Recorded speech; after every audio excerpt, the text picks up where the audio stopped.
Hello दोस्तों, सभी बहनों को अहोई अष्टमी की बहुत बहुत शुभकामनाएं। और आज इस वीडियो में हम अहोई माता की कथा और साथ ही गणेश महाराज की कथा दोनों ही सुनेंगे।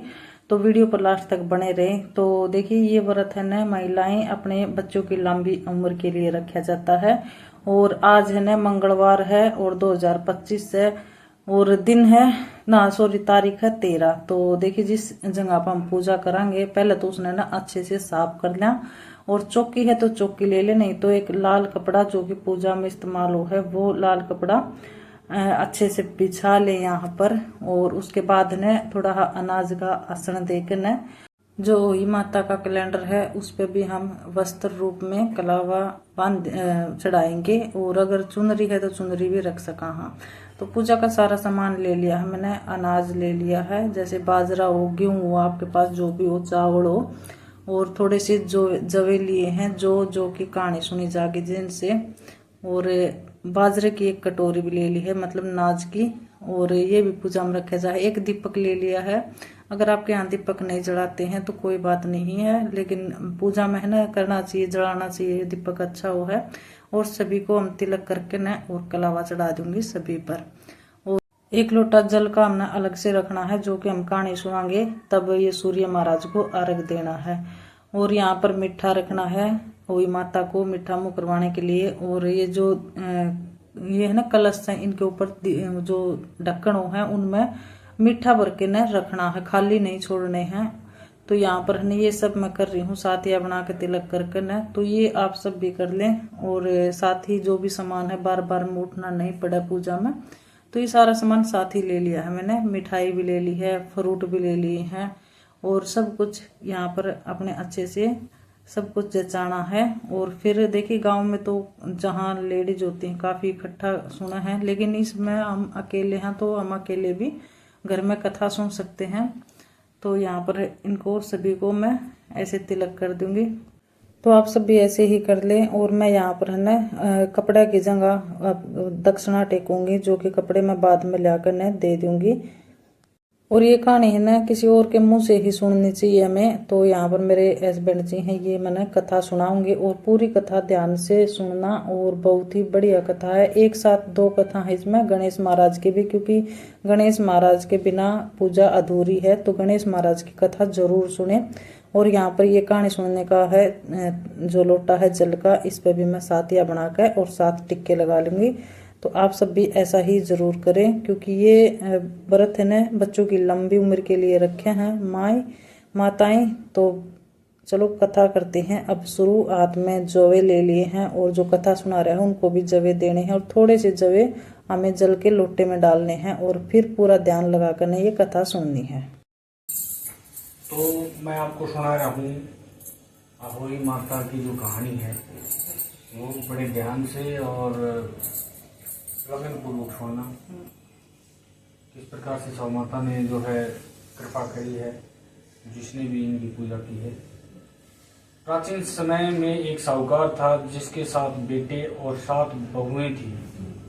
साहूकार की एक बेटी थी जो दीपावली में ससुराल से मायके आई थी। दीपावली पर घर को लीपने के लिए 7 बहुएं मिट्टी लाने जंगल में गई तो ननद भी उनके साथ हो ली।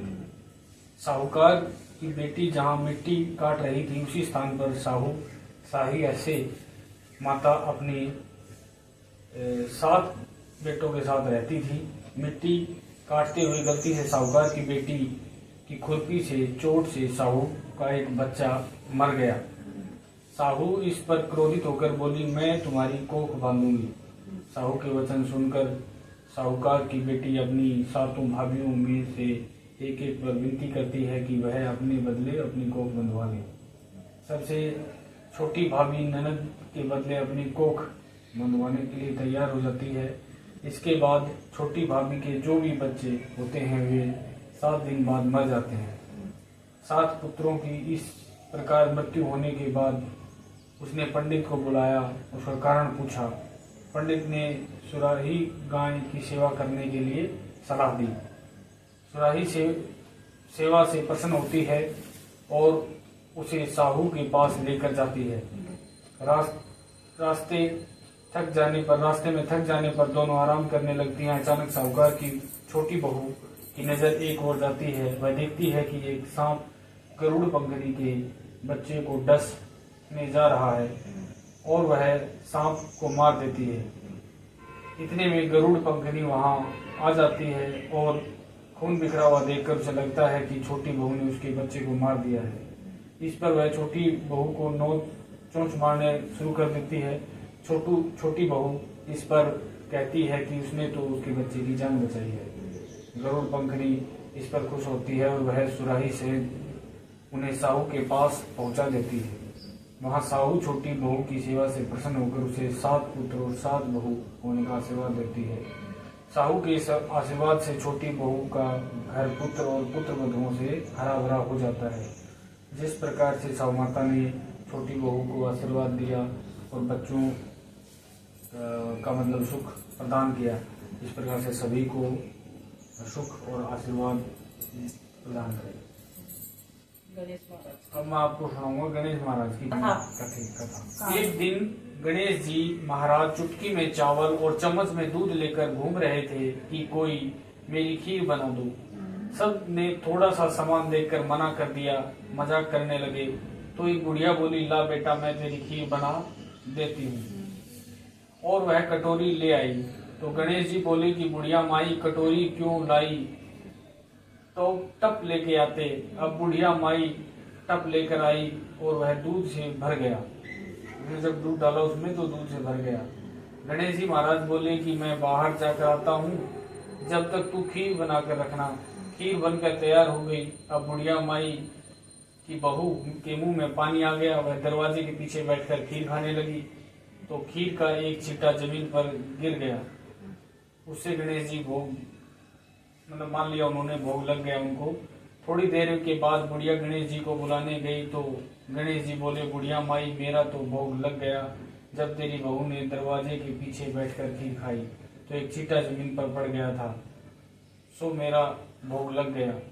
तो बुढ़िया बोली, बेटा अब इसका क्या करूं? गणेश जी बोले, सारी खीर अच्छे से खा पीकर सबको बांट देना और बची तो थाली में डालकर सिक्के पर रख देना। शाम को गणेश महाराज आएंगे तो बुढ़िया जी बोली कि बुढ़िया मेरी खीर दो। बुढ़िया खीर लेने गई तो उस थाली में हीरे मोती हो गए। गणेश जी महाराज ने जैसे धन दौलत बुढ़िया को दी वैसे सबको दी और कृपा आशीर्वाद सब पर बनाए रखे। तो ये थी आज कहानी अघोई अष्टमी की और गणेश महाराज की। दोनों कहानी जरूर सुनी जा है। और अभी ये तो बांध लूंगी मैं, आधे में से पल्लू कर आधे अर्घ लगाऊंगी सूरज में। तो वीडियो कैसी लगी है कमेंट करके जरूर बताना और कहानी कैसी लगी है वो बताना और पसंद आए तो लाइक शेयर करना। तो मिलते हैं एक और नए ब्लॉग के साथ, तब तक के लिए सभी ने जय माता दी।